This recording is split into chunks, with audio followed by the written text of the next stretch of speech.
이 시간 선한 목자이신 예수님이라는 제목의 말씀의 은혜를 함께 나눕니다. 오늘 본문의 말씀은 요한복음 10장 양과 목자라는 비유의 말씀입니다. 예수님께서 이렇게 양과 목자를 비유로 들어서 이제 말씀을 해주시는 건데요. 이 양과 목자라는 것은 이 구약 성경에서 본다면 이 구약의 맥락에서는 이제 여호와 하나님과 이스라엘 백성을 양과 목자라고 할 것이고요. 또 신약에 와서는 이제 예수님과 제자들 그리고 이제 백성들을 양과 목자의 이 비유로 이렇게 말씀되는 것입니다. 예수님 당시에 그 팔레스틴 지역에서 그 이제 목자들의 삶을 근거로 해서 본문에서 예수님이 양과 목자의 비유를 들고 있는데요. 이 팔레스틴의 그 양우리는요 진흙담으로 되어 있거나 아니면은 거친 돌이나 이 가시덤불 같은 거로 이렇게 양우리가 만들어졌다고 그럽니다. 가축의 우리가. 그래서 아침에는 이 우리에서 양들을 다 내놓고 이제 방목을 합니다. 그리고 저녁이 되면 그 양들을 다 이제 우리 속으로 몰아넣는 거예요. 그래서 목자는 그 우리 주변에서 맹수나 도적들로부터 양을 지키고 이제 감시를 하는 것입니다. 그리고 목자는 우리 안에서 그 양들에게 이상이 감지되면 문으로 들어가서 양을 살펴줍니다. 그래서 아픈 것들은 고쳐주고 뭐 여러 가지 돌봐주거든요. 이렇게 이제 목자는 양의 문으로 들어가는데 도적이나 강도는 문으로 들어가질 못하고 담을 뛰어넘는 거죠. 그래서 양을 훔치거나 뭐 그러는 것입니다. 그래서 그것을 비유로 오늘 10장 1절에서 예수님이 말씀을 하시기를 양의 우리에 들어가지 아니하고 다른 데로 넘어가는 자는 절도며 강도요 이렇게 말을 하고 있는 거예요. 목자만 문을 통해서 들어가는 것입니다. 그런데 예수님이 이 10장에서 양과 목자라는 비유를 왜 들으신 걸까? 이것은 이 9장을 배경으로 하고 있습니다. 이 9장에서 무슨 일이 일어났었느냐 하면은 이 나면서부터 이 맹인된 자가 있는데 9장에서 보면 이 맹인된 자를 예수님이 고쳐주셨어요. 이 맹인의 눈을 뜨게 해주셨는데 그날이 안식일이었습니다.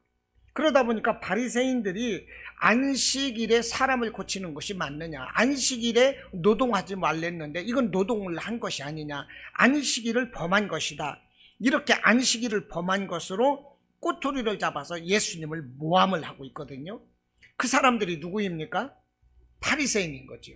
이 바리새인은 이 종교 지도자들이거든요.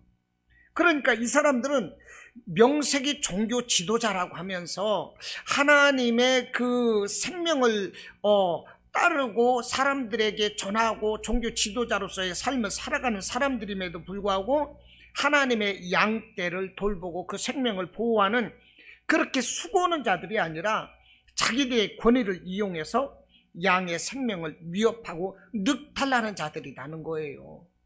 자기들의 어떠한 이 속에 어두운 그런 사람들인 것입니다. 그래서 예수님이 이들을 상대로 해서 양의 문으로 들어가지 않고 어떻게 해요? 다른 데로 넘어가는 자는 절도며 강도라. 이것은 이제 이 바리새인들을 예수님께서 이제 간접적으로 이제 비판을 하고 있는 거죠. 근데 오늘날도 이 바리새인 같은 사람들이 많습니다. 바리새인이 누구냐면 하나님에 대해서 1등 가는 사람들이거든요. 믿음이 1등 가는 사람들, 하나님을 잘 가르치고 하나님께 예배에 앞서는 사람들, 이게 바리새인이에요. 오늘날 교회에서도 보면 믿음이 열심인 사람이 있고 1등 가기를 자처하는 사람들이 있어요. 그런데 이 사람들이 꼭 바리새인 같은 사람들이라는 거예요. 염소 같은 사람들. 오늘날 이단이 많습니다. 말로는 하나님을 믿는 종교라고 그래요. 그런데 이단들이 얼마나 많습니까? 그 뭐 신천지라든지 하나님의 교회라든지 전부 다 이단이거든요. 이 사람들은 그 하나님의 이름을 팔아서 자기들의 이속을 챙기는 사람들인 거죠. 거기에는 생명이 없습니다. 바리새인과 같은 거요. 예. 오늘 본문에서 이제 나타나는 것이 목자가 나타나고 이제 양이 나타납니다. 이제 목자는 이제 우리 예수님은 이제 양의 문으로 들어가는 자, 선한 목자다 이렇게 말씀을 하고 있어요. 그래서 오늘 목자와 또 양에 대해서 함께 은혜를 나누고자 합니다.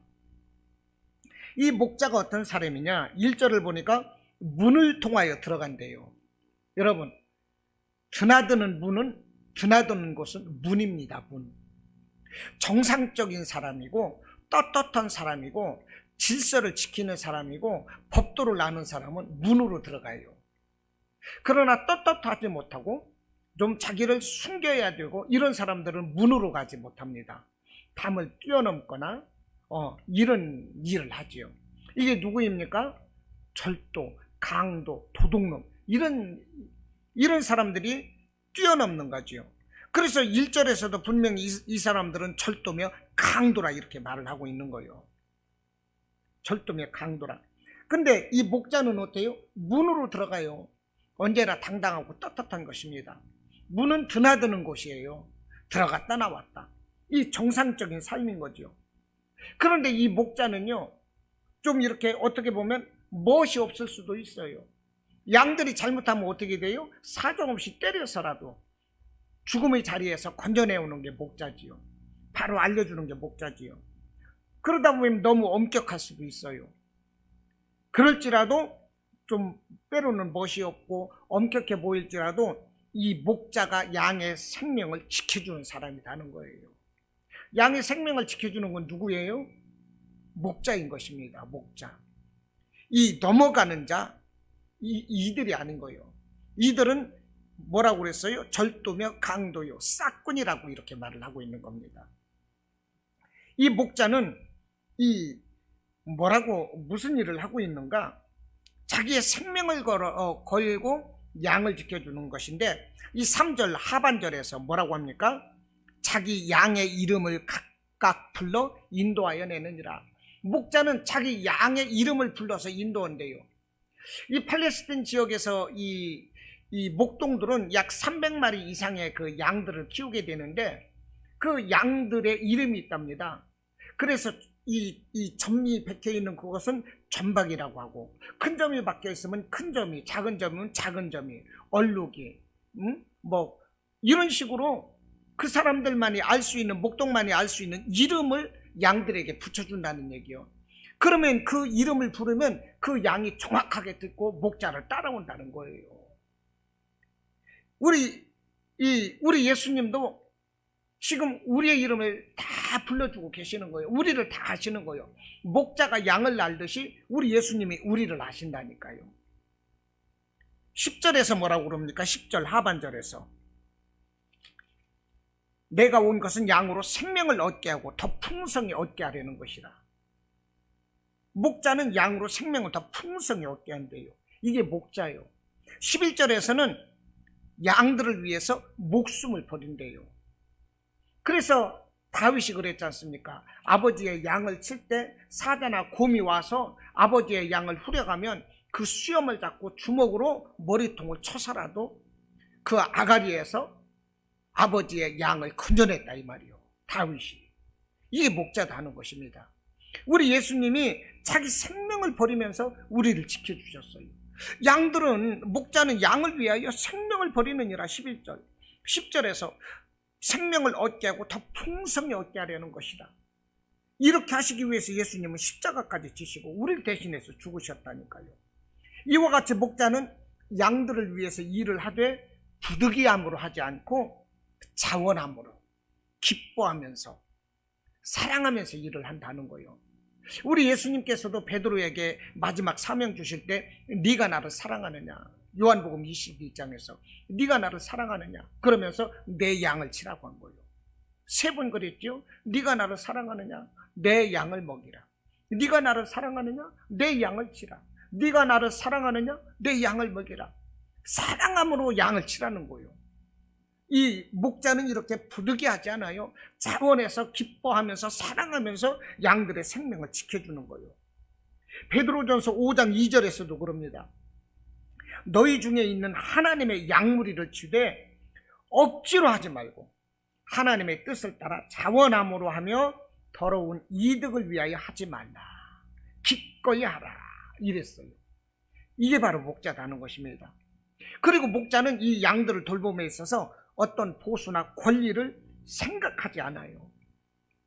보수나 권리를 생각하지 않는 것이 목자라는 거예요. 사람들이 이 사도 바울에게 당신이 정말 사도냐?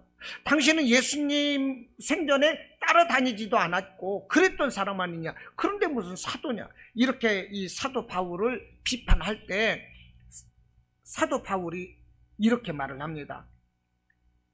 고린도전서 9장 4절로 7절에서 우리가 먹고 마실 권리가 없겠느냐? 우리가 다른 사도들과 주의 형제들과 게바와 같이 믿음의 자매된 아내를 데리고 다닐 권리가 없겠느냐? 어찌 나와 바나바만 일하지 아니할 권리가 없겠느냐? 누가 자기 비용으로 군 복무를 하겠느냐? 누가 포도를 심고 그 열매를 먹지 않겠느냐? 누가 양떼를 기르고 그 양떼의 젖을 먹지 않겠느냐? 이 바울의 말인 거예요. 대가 없이 이런다는 것입니다. 사도 바울은 나는 정말 사도라 이 말이요. 예수님의 그 부활하신 예수님을 직접 목격한 사도다. 그 사도가 되어서 남들 쉴 때 나도 쉬고 싶지만 바나바와 나는 일했고 내 비용으로 군인이 군 복무를 하면은 먹고 쓰고 자는 모든 것이 나오지만 우리는 내가 돈을 벌어서 이 복음을 전했고 포도를 심고 농부가 그 열매를 먹겠지만 우리는 그런 거 바라지 않고 일을 했다는 것입니다. 이게 사도 바울인 거예요. 그러면서 양의 숙식과 생명을 위해서 사도 바울은 일했다는 것입니다. 대가 없이 일했다는 거예요. 시편 23편에서 뭐라고 고백을 합니까? 여호와는 나의 목자시니 내가 부족함이 없으리로다. 그가 나를 푸른 풀밭과 쉴만한 물가로 인도하시는도다. 내가 사망의 음침한 골짜기에 다닐지라도 해를 두려워하지 않는 것은 주께서 나와 함께 하십니다. 무슨 말씀이에요? 여호와께서 목자신 여호와께서 나를 푸른 풀밭과 쉴만한 물가로 인도하신대요. 이게 무엇입니까? 목자는 양의 먹고 자는 이 모든 것을 책임지는 사람이라는 거예요. 내가 사망의 음침한 골짜기에서도 해를 받지 않는 것은 주께서 나와 함께 하십니다. 목자는 양의 생명을 지켜주는 것입니다. 이 목자가 누구예요? 예수님인 거예요. 할렐루야. 이 목자가 예수님인 거예요. 그러면 한 교회에서 목자는 누구일까요? 그 교회를 담임하는 목사인 것입니다. 성도들은 양이고 한 교회에서 담임 목사는 우리 주님께서 세워주신 목자인 거예요. 이 목자는 양들로부터 생명을 낳되 더 풍성하게 얻게 하고 자기의 어떤 이득을 위해서 일하는 것이 아니라 양들을 위해서 자기 목숨까지도 버릴 수 있는 이런 자세로 일을 하는 것이 목자라는 것입니다. 예수님께서 그렇게 하셨어요. 그러면서 예수님이 그렇게 하라 제자들에게 가르쳐 주신 거예요. 그런데 싹군은 어떻습니까? 싹군은 가짜 목사인 거죠. 자기 입속을 위해서 일하는 거죠. 이 싹군들은 이 편법을 통해서라도 멋지고 자상한 모습으로 나타납니다. 그래서 1절에서 뭐라고 말하나요? 1절 내가 진실로 진실로 너희에게 이르노니 문을 통하여 양의 우리에 들어가지 아니하고 다른 데로 넘어가는 자는 절도며 강도요. 응? 이 싹군은 편법을 통하는 편법으로 하는 거예요. 편법으로 문으로 들어가야지 다른 데로 넘어가는 거예요. 어떻게든지 편법을 통해서라도 자신을 멋지고 정말 자기가 진짜인 것처럼 꾸민다니까요. 오늘날 신천지 하나님의 교회 이런 이단이 바로 이런 싹군이라는 거예요. 싹군. 이런 이단들은 정말로 무서운 거예요. 여기 빠지면은 나올 수가 없어요. 정말 이 사람들을 경계해야 됩니다. 그래서 빨대를 딱 꽂고 쭉쭉 빨아먹고 나서 이제 더 이상 빨아먹을 거 없으면 버려버리는 거예요. 이게 이단인 거예요. 마지막에는 이 성도들을 버리고 달아납니다. 12절에서 말씀을 합니다. 12절에서 뭐라고 합니까? 싹꾼은 목자가 아니요 양도 제 양이 아니라 이리가 오는 것을 보면 양을 버리고 달아나나니 이리가 양을 물어가고 또 해치느니라. 싹꾼은 자기 살 길을 챙기는 거예요. 이게 싹꾼이라는 것입니다. 이런 자들을 오늘 본문에서는 절도며 강도요 도둑이요 싹꾼이다 이렇게 말을 하는 거예요. 이 사람들은 이 정상적인 이 삶을 살지 않아요. 문으로 들어가지 않아요. 다른 데로 넘어가는 사람들인 거예요. 오늘날 이와 같은 이단들이 너무나도 많다는 것입니다. 그 이단들이 오는 목적이 무엇입니까? 성도들의 영혼을 도둑질하는 거예요. 성도들이 알지 못하게 은밀하게 불법으로 침투해서 성도들의 영혼을 빼앗아가는 것입니다. 마지막에는 이 이단들이 진짜인 줄 알고 갔다 마지막에는 어떻게 돼요? 마음의 평안과 기쁨을 다 잊어버리는 거예요. 거기에서 그냥 말라 죽는 것입니다. 이단에 빠지면 영혼들을 도둑질하는 게 이단이라는 거예요. 그리고 이단의 목적은 죽음을 가져온다는 것입니다. 왜냐하면 하나님과의 관계를 이 범죄를 통해서 단절시키는 게 이단이라는 거예요. 이단에 빠지면 하나님과의 정상적인 관계가 되질 않아요. 그래서 영적인 죽음에 이르게 되는 것입니다. 그리고 사회적인 단절을 가져오게 돼요. 이단에 빠지면 가족과의 관계 단절, 사회와의 관계 단절, 이웃과의 관계 단절, 자연과의 이 관계 단절도 이루어진다는 거예요. 이것이 이단의 위험인 거예요. 죽어요. 마지막에는 멸망하게 되는 것입니다. 다 부패하게 돼요. 죄로 인해서 부패합니다. 가정도 파괴됩니다. 하나님과의 관계도 파멸됐어요. 마지막은 영원한 심판과 지옥이 다는 거예요. 그러므로 우리는 이 싹꾼과 같은 이 이단을 우리가 잘 판단해야 돼요. 그러니까 이 이단은 어떻습니까? 이 본문에서 도둑이라고 그랬어요. 강도라고 그랬어요. 싹꾼이라고 그랬어요. 이것들과 가까이 할 일이 아니라 이것들은 때려잡아야 되는 거예요. 이 때려잡고 이것들을 신고할 일이지 이 사람들을 긍휼히 여기고 받아주거나 교제해서는 안 되는 것입니다. 그런데 이 사람들을 분별하기가 힘든 것이 너무나도 자기를 광명의 천사처럼 꾸미고 나타난다는 거예요. 그래서 알랑방구를 껴. 알랑방구를. 나 이런 사람이야 이런 사람이야 그러면서 내가 어떻게 해줄게 내가 어떻게 도와줄게 뭔가 줄 수 있는 것처럼 그래요. 여기에 넘어간다는 거예요.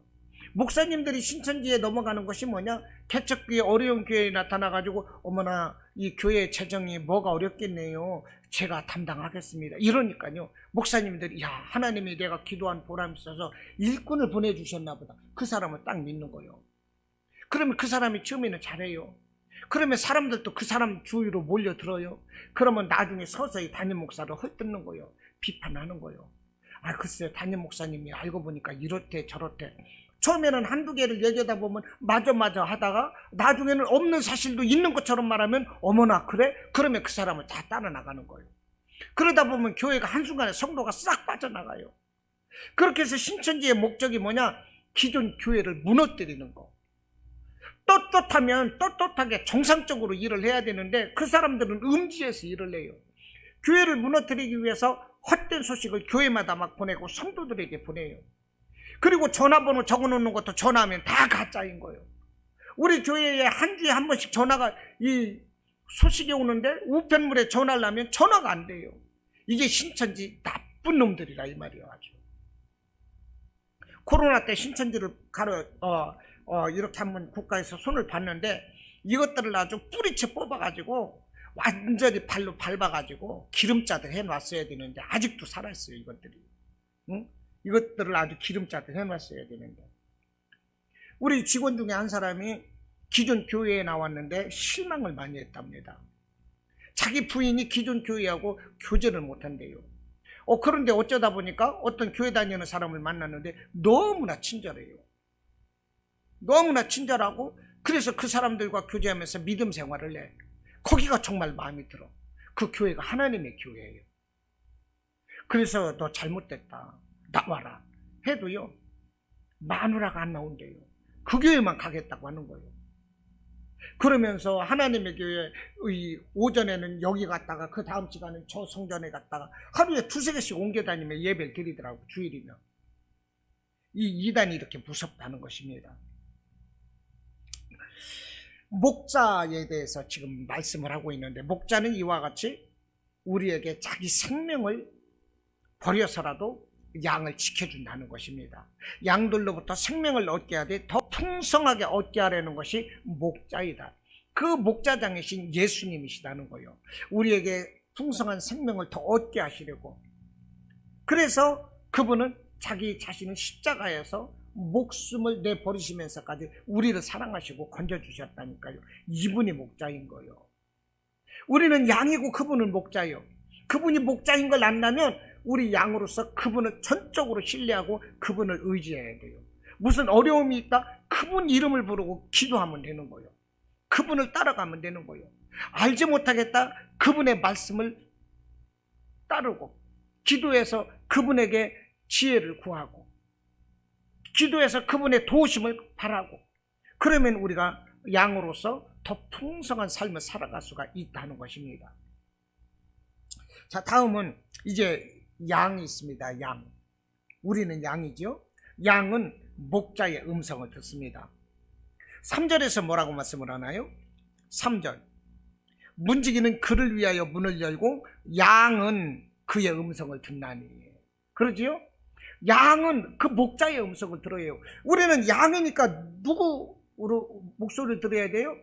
주님의 목소리 들어야 되는 거예요. 성령의 목소리를 들어야 되는 것입니다. 한 교회에서 양은 담임 목회자의 가르침을 따라야 되는 거예요. 이게 양이다 하는 거예요. 이게 양은 물론 감각이 둔합니다. 눈도 어두워요. 미련해요. 눈이 어둡기 때문에 한치 앞에 절벽이 있고 낭떠러지가 있어도 그걸 모르고 떨어집니다. 죽음의 길로 한 마리가 가면 계속 다 따라가는 게 양이에요. 그러나 양은 귀가 밝대요. 귀가 밝아요. 그래서 목자의 소리를 분별하고 목자를 따라간다는 거예요. 4절 말씀에 자기 양을 다 내놓은 후에 앞서가면 양들이 그의 음성을 아는 거로 따라오대. 이제 아침에 이 양 우리에서 그 양들을 풀어놓으면 목자가 앞서가면 이 목자의 음성을 듣고 양들이 우르르 따라간다 이 말이요. 양은 목자를 따라가야 살아요. 그래야 푸른 풀밭이 있고 쉴만한 물이 있고, 목자를 따라가야 이 도둑이나 아니면은 이 위험한 동물들로부터 자기 생명을 건질 수가 있다는 거예요. 할렐루야. 네, 양은 이렇게 주님의 음성을 들어야 돼요. 목자의 음성을 듣고 목자를 전적으로 따라야 되는 것입니다. 그리고 양은 온순하고요, 한 무리를 이루어요. 이게 양인 거예요. 그런데 이게 마태복음 25장에서 양과 염소의 비유가 있거든요. 양과 염소의 비유가 있는데 왜 염소를 비유를 하느냐? 이 팔레스틴 지역에서 양을 칠 때에 거기에다가 이 양 서너 마리 비율에 양 한 마리꼴로, 염소 한 마리꼴로, 이런 식으로 염소도 함께 키운답니다. 염소도요, 양과 더불어서. 그런데 이 염소는 이 성질이 양하고 달라요. 이 반항하는 기질이 있습니다. 저는 이 양을 어쩌다 이렇게 하얀색 양, 하얀 염소, 이걸 양이라고 그러거든요, 시골에서. 그런데 이 염소는 흑염소는 제가 많이 먹여봐서 알아요. 반항하는 기질이 있어. 풀을 좀 뜯기려고 이렇게 끌고 가다가 어떤 때 땡기면 앞발을 딱 뻗팅기고 안 와요. 땡겨도 안 와. 그러면서 끝까지 버티는 거야. 이리 와 하고 땡기면 왜 하면 끝까지 버티는 게 이게 염소도 하는 거예요. 앞발 쭉 버티면은 아무리 땡겨도 어린애들은 땡겨서 힘이 없어요. 더구나 순염소 같은 건 땡길 수가 없어요. 앞다리를 뻗대고 막 버틴다 이 말이요. 어떤 것은 뿔로 받아요. 뿔로 받으러 대든다니까요. 이게. 그리고 지네들끼리 싸우고. 실제로 그 팔레스틴 지역에서 염소가 큰데 이것들이요, 주인에게 그 뿔로 대들고 쳐받고 주인을 해치는 염소도 있대요. 예. 이 염소는, 그리고 이제 그 양은 목자를 뒤따라가는데 염소는 제멋대로 목자를 앞질러 갑니다. 앞질러 가고 목자의 도움 없이도 여기저기 다니면서 풀을 많이 먹어요. 배불리 막 먹습니다. 이런 염소 때문에 이 목자는 더 바쁜 거예요. 이 염소가 어디로 뛰어갈지 모르기 때문에. 그 목자는 이 염소 때문에 바쁘고 힘든 거예요. 그래서 이 광야에서 이제 오래된 이 뼈 조각 같은 거 발견되는 걸 보면 양이 죽어서 이 나중에 발견된 이 양의 뼈도 발견될 수가 있지만 염소 뼈가 많이 발견된다고 그래요. 왜냐하면 염소는 주인의 이 목자를 뒤따라가면서 생명을 보호받는데, 이 염소는 주인의 앞질러가고 뻗팅기고 그러다가 보면은 안 보이는 데로 가가지고 혼자 다니다가 낭떠러지나 골짜기 같은 데서 떨어져 갖고 비명 횡사하는 경우가 염소가 많다 이 말입니다. 그래서 이 염소의 뼈 같은 것이 광야에서는 많이 발견되기도 한다는 것입니다. 이 교회에서 염소 같은 성도가 있어서 문제다는 거예요. 양이 되어야 되는데 염소 같은 성도가 있어. 그 염소 같은 이 성도들, 이 개척교회는 더 어려워요. 한 성도가 아쉬운데 사실 이 성도가, 원수는 양이 되어야 되는데 염소같이 돼버리면 어떻게 되겠어요? 음매하고 뿔로 받들어 대들고, 아이 골치 아프다니까요 이게. 에? 어떻게 하냐고 이게. 이게 개척교회 애환인 거요. 응? 이게 개척교회 애환이라니까. 개척교회 목사들이 속 썩는 게 뭐가 가장 속 썩는지 아세요? 힘든지 아세요? 이 일이 힘들어서 속 썩는 게 늙는 게 아니라 마음고통이 제일 큰 거예요. 막 신경 쓰고 마음고통. 개척교회 목사들은 말할 수가 없어요. 큰 교회 목사님들은 그만큼 또 힘들겠지만 큰 교회는 다 해줘요. 다. 큰 교회는 그냥 다 해주니까 폼나고 그냥 가만히 앉았다가 그냥 순서되면 가갖고 한마디 하고 나서 그냥 돈 받아가. 그 사람들은 뭐 의시되고. 개척교회는 그런 거 없어요. 자기가 다 해야 돼. 수도 하나 고장나도 다 해야 되고 이것저것 다 해야 되는 거예요. 이게 개척교회라니까요. 스트레스가 어마어마한 거예요. 인도 코끼리 얘기 들어보셨습니까? 인도 코끼리. 한국 사람들이, 한국 목사님들이 인도에 여행을 갔는데 아니 갑자기 이 코끼리가 사람을 태우고 쭉 이렇게 둘레길을 걷는 코끼리가 갑자기 딱 서서 움직이질 않는 거예요. 그래서 코끼리 조련사가 막 끌고 매를 쳐도 코끼리가 끄떡도 안 해요. 그래서 목사님이 가셔가지고 내가 한번 이 코끼리를 움직여야겠다고. 그래서 이 목사님이 코끼리 귀에다 대고 뭐라고 했더니 코끼리가 바로 움직이는 거예요. 그 조련사가 깜짝 놀라서 아니 이 코끼리도 이 조련하시느냐고, 무슨 말 하셨냐고. 그랬더니 아니라고, 난 조련한 것도 없고 너 말 안 들으면 한국 교회 끌고 가서 개척교회 시킨다. 그랬더니 이 코끼리가 깜짝 놀라서 막 움직이더라는 거야. 웃자고 하는 얘기죠. 그만큼 이게 교회, 이게 개척교회가 힘들다는 얘기야. 정말 힘들어. 그런데 이런 개척교회에서 염소 같은 성도가 있어서 되겠어요? 이 염소 같은 성도는 큰 교회에서 안 받아주면 개척교회로 오는 거예요. 안 받아주니까, 누가 안 놀아주니까, 사람 안 쳐주니까. 그러니까 결국 어떻게 돼요? 만만한 개척교회에 오는 거예요. 개척교회에 오니까 아이고 어서 오십시오 마마 그러거든. 기분이 막 좋은 거예요. 큰 교회 가면 쳐다도 안 보는데 아이고 선생님, 아이고 안녕하세요, 잘 오셨습니다 막 그러고 해주니까 기가 막히거든. 그러니까 막 왕로로 다 하는 거예요. 이 염소 새끼 한 마리가 와가지고, 응? 이게 어렵다는 거예요. 이 염소 같은 자들이 있어요. 이 성경에서도 보면 염소 같은 자들이 있어요. 사도행전에서 보면 이 예수님의 제자들이 성령을 받고 이제 복음을 전할 때 이제 이방 지역에 나가서 복음을 이제 사도 바울이랑 잘 바나바랑 전하고 있는데 한 무리의 유대인들이 와가지고 세례를 받아서 됐느냐? 우리는 할례를 받았다. 할례를 받아야 구원받는 것이다. 있다고 얘기를 해가지고 그 복음을 혼란시켜버리지 않습니까? 복음을 잘 전하던 바울과 바나바 그 일행들이 복음을 전하다 수톱이 돼버리는 거예요. 할례를 받아야 된다고 하니까. 할례는 이미 구약시대거든요. 그 모든 것을 사람들이 하기가 어렵기 때문에 예수님이 십자가를 지시면서 다 통과시켜버린 거예요. 이거는 아무도 자기도 할 수 없는 그것을 사람들에게 할례를 요구하는 거예요.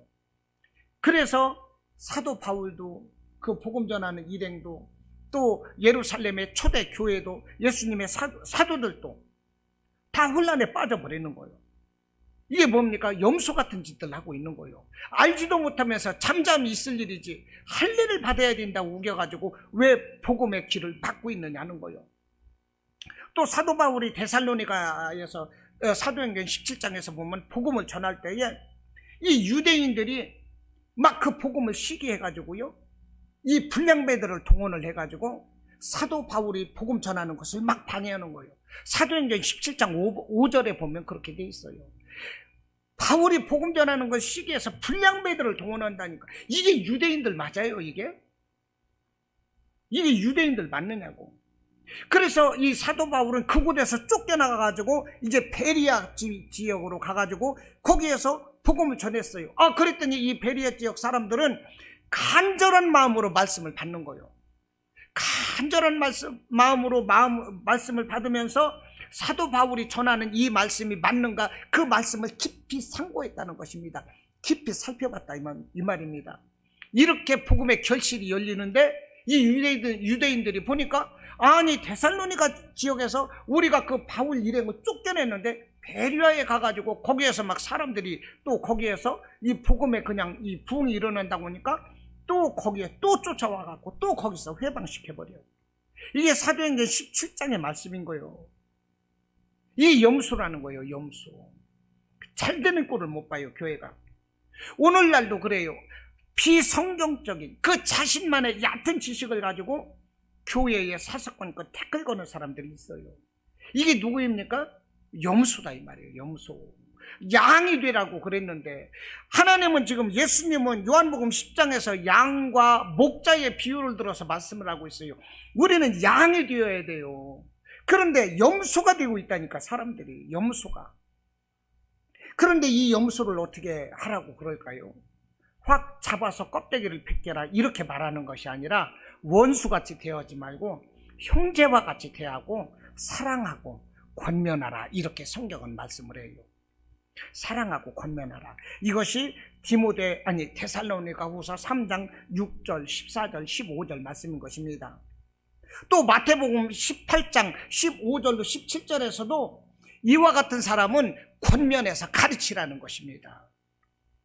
권면해서 내가 안 되면 다른 장로라든지 다른 두세 사람을 더 불러서 이 사람들을 권면하고 또 가르치래요.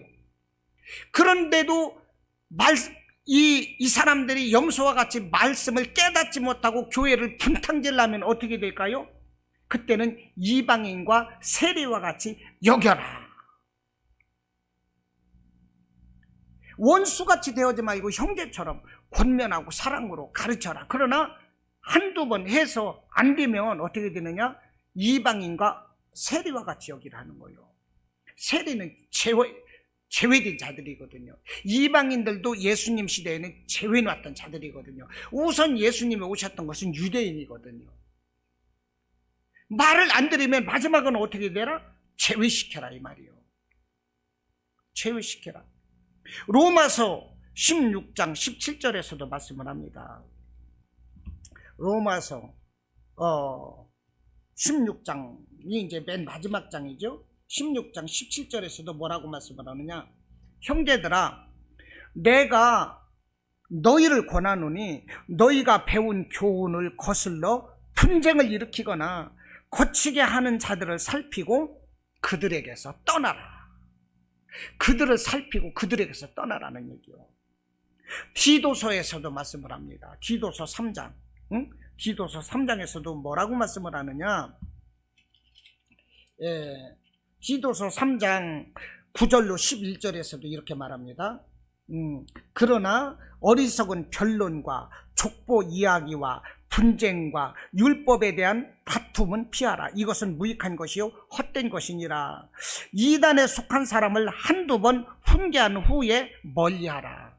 이러한 사람은 네가 아는 바와 같이 부패하여 스스로 정죄한 자로서 죄를 짓느니라. 물론 형제와 같이 사랑으로 권면해야 되는데 깨닫지 못하면 멀리하라, 떠나라 하는 거예요. 왜 그렇습니까? 남은 사람들이 다 병들기 때문에.